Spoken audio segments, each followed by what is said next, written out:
Mari kembali fokus bekerja. Rakyat telah memilih.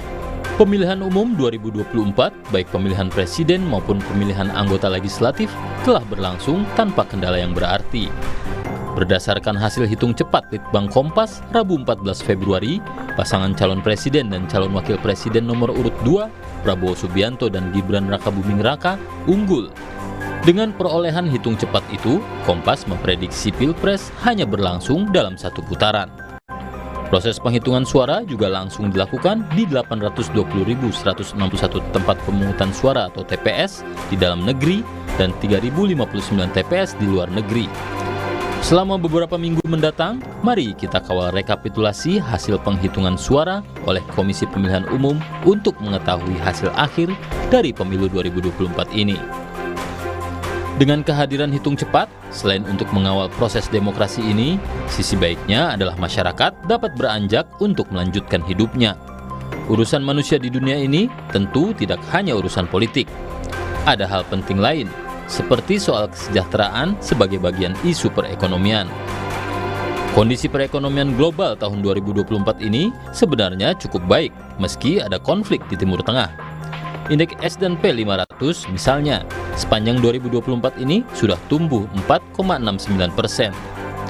Bitcoin halving pun kurang dari 68 hari lagi sehingga menjadi kabar baik bagi investor kripto. Di dalam negeri, indeks harga saham gabungan atau IHSG tetap bertahan di atas 7 ribuan.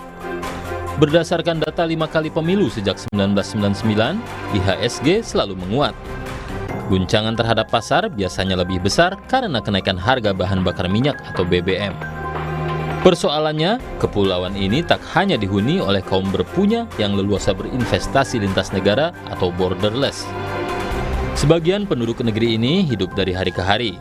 Tiada hari tanpa bekerja, karena tanpa bekerja, tiada makanan.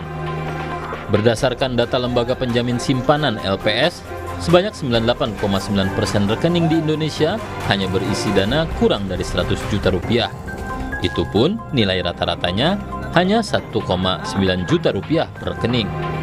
Nilai rata-rata tabungan itu turun 30% dalam 3 tahun terakhir.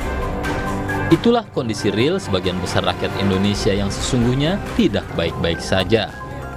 Oleh sebab itu, seusai pesta demokrasi ini, mari kita kembali fokus bekerja.